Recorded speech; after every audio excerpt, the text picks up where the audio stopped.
شریعت کے ہوں یا دنیا کے ہوں، کھانا ہو یا پینا ہو، کپڑا ہو یا جوتی ہو، سب کے سب میں حق معاف کرتی ہوں آپ کو۔ آج کے بعد میں کچھ بھی نہیں مانگوں گی۔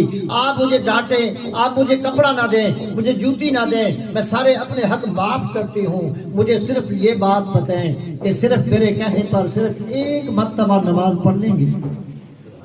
محمد الانبیاء کے غلاموں، اس نے زندگی کی کہتی ہے کہ ساری میں نے بازی لگا دی، ساری میں نے اپنی جان کی بازی لگا دی کہ اس کو اللہ پاک کی بارگاہ میں ایک مرتبہ جھکا کر رہوں گی، اس کو ایک مرتبہ اللہ کی بارگاہ میں سجدہ کرا کے رہوں گی۔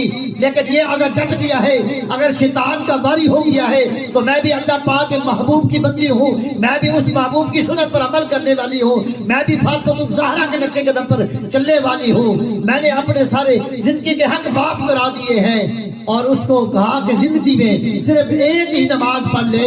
اللہ پاک کے 5 فرائض ہیں، پوری زندگی کے اندر ہر دن کے اندر 5 نمازیں ہیں، لیکن تو صرف ایک ہی دن کے اندر 5 نمازیں نہیں، پوری زندگی کے اندر نہیں، پورے مہینے کے اندر نہیں، پورے ہفتے کے اندر نہیں، پورے دن کے اندر نہیں، صرف تو ایک نماز پڑھ لے، صرف ایک ہی مرتبہ سجدے میں جا کر دکھا، میں ساری زندگی کے حق معاف کر دوں گی۔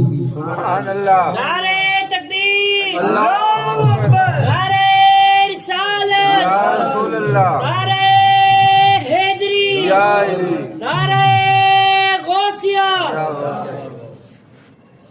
تاجدار ختم نبوت، زندہ باد، زندہ باد۔